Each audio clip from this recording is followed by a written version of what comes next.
سلام. سرانجام آرامش قبل از طوفان به پایان رسید و طوفان نظام ولایت رو به ولوله انداخت. ماجرای این دور با یک سخنرانی 20 دقیقه رئیس جمهور آمریکا شروع شد که به شکلی بازگشت ناپذیر سپاه رو توی آفساید برد. The Revolutionary Guard is the Iranian supreme leader's corrupt personal terror force and militia. It has hijacked large portions of Iran's economy and seized massive religious endowments to fund war and terror abroad. This includes arming the Syrian dictator, supplying proxies and partners with missiles and weapons to attack civilians in the region, and even plotting to bomb a popular restaurant right here in Washington, D.C. I am authorizing the Treasury Department to further sanction the entire Islamic Revolutionary Guard Corps for its support for terrorism and to apply sanctions to its officials, agents, and affiliates. در مورد این سخنرانی تا دلتون بخواد تحلیلگرای مختلف موشکافی کردند، از اینکه ترامپ چیزی به اسم حکومت ایران رو به رسمیت نشناخت و فقط از دیکتاتوری ایران یا رژیم ایران نام برد، یا اینکه حتی یک بار هم از حسن روحانی یا چیزی به اسم رئیس جمهور ایران نام نبرد، یعنی اصلا اون رو داخل آدم حساب نکرد. واکنش ها اما در درون نظام نسبت به این سخنرانی خیلی متفاوت بود. پاسدار عباسی از تئوریسین دلواپس سپاه همون اول کار معلوم بود که خیلی هم داغ کرده، خواستار رژیم چنج در آمریکا شد و این توییت رو کرد: اکنون زمان اعلام برنامه انقلاب اسلامی درباره رژیم چنج در آمریکاست. هشتگ جمهوری اسلامی آمریکا. یا این توییت که تشکیل سپاه پاسداران آمریکا نخستین اقدام پس از تبدیل کاخ سفید به حسینی است. بعد که ملت تو کامنت های زیر همین توییت بهش خندیدن و گفتن داری هزیون میگی، فهمید که نه، قضیه جدی‌تر از این حرف هست. بعد اومد حداقل این ضربه رو توی جنگ جناحیشون نقد کنه و خواستار استعفای روحانی و ظریف شد و براش هشتگ هم زد.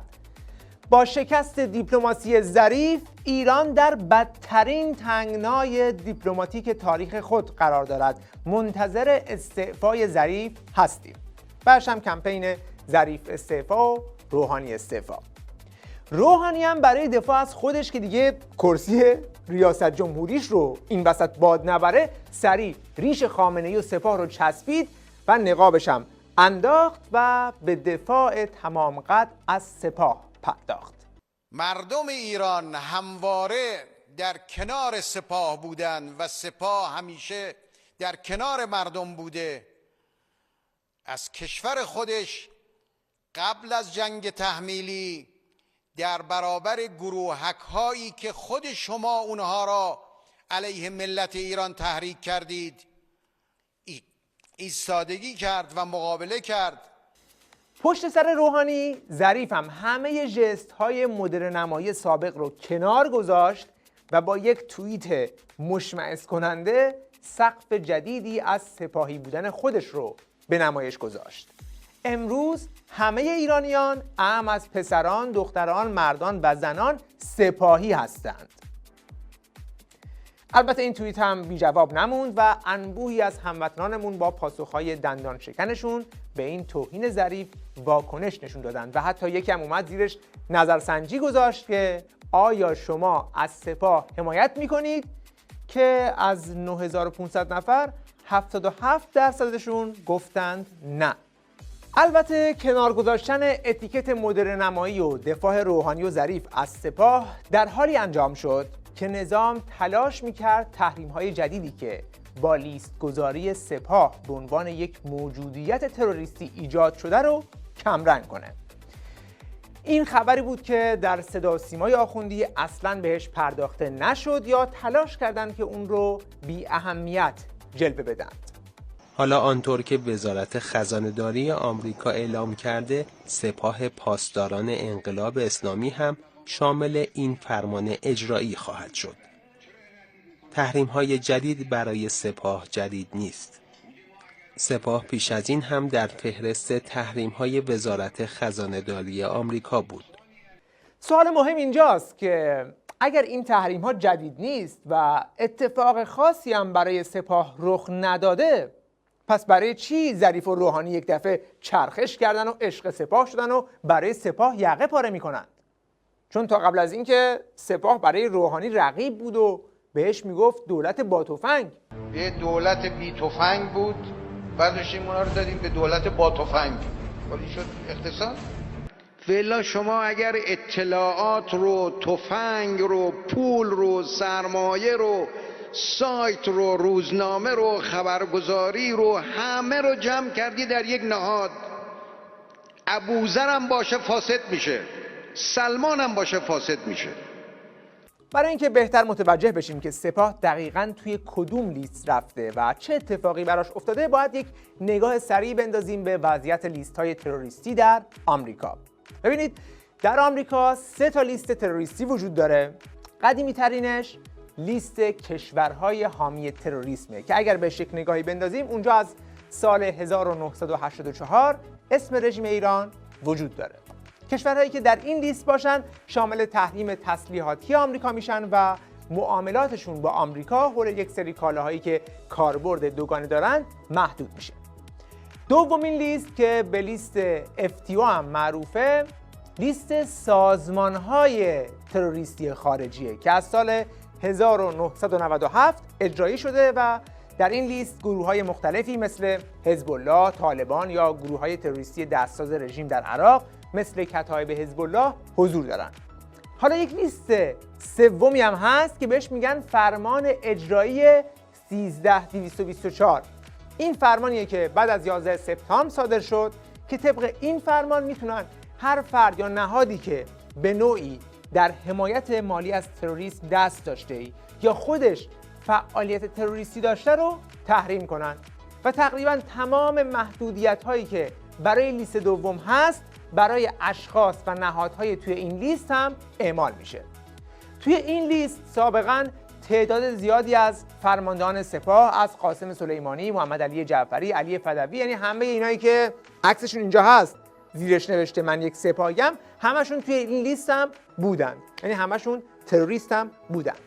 طی این سالیان هم انبوهی از نهادهای پوششی سپاه به این لیست اضافه شدند، ولی الان بعد از سخنرانی ترامپ دیگه کل موجودیت سپاه پاسداران به خاطر حمایت از فعالیت‌های تروریستی از سر تا ذیل رفتن توی این لیست تحریما. یعنی دیگه هر کس که اسمش پاسدار باشه، از این سربازی که داره شعار میده تا تمام فرماندهان و شرکت‌هایی که به نحوی در ارتباط با سپاه باشن، همشون مشمول این تحریما میشن. از ممنوعیت سفر به آمریکا گرفته تا اینکه شامل تحریم‌های وزارت خزانه‌داری آمریکا میشن. اما از حالا به بعد هر کسی به سپاه هر گونه خدمتی ارائه کند مشمول تحریم‌های ثانویه بانکی آمریکا خواهد شد. یعنی آن فرد خودش هم در لیست تحریم وزارت خزانه‌داری آمریکا قرار می‌گیرد و کسانی که با او همکاری کنند با تنبیهات جدی آمریکا روبرو می‌شوند. چیزی که به آن می‌گویند مادر تحریم‌ها. یعنی همون مادر تحریما بود که پاسدار جعفری گفته بود که اگر بخوان به خاطر تروریسم سپاه رو تحریم کنن، آمریکا باید نیروهاش رو تا 2000 کیلومتری ایران عقب ببره. جان 3000 کیلومتر؟ آره، بعداً البته علم الهدی این فاصله رو به 3000 کیلومتر افزایش داد. بله، اون تحریما الان با فرمان ترامپ اجرایی شده و وزارت خزانه‌داری هم در اطلاعیه‌ای سپاه رو به عنوان یک موجودیت تروریستی نامگذاری کرده. حالا پاسخ جعفری چیه؟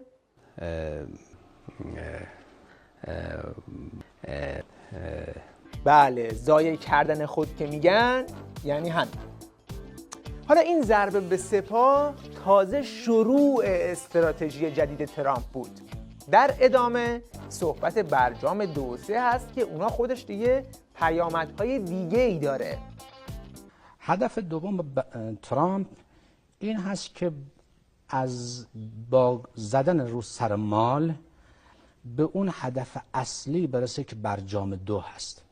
او دنبال این هست به بهانه‌های واهی، به بهانه سپاه، به بهانه فعالیت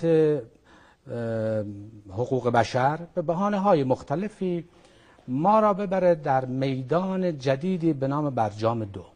اون برجام 2 یک چاه ویلی است که ما ازش بیرون نخواهیم اومد.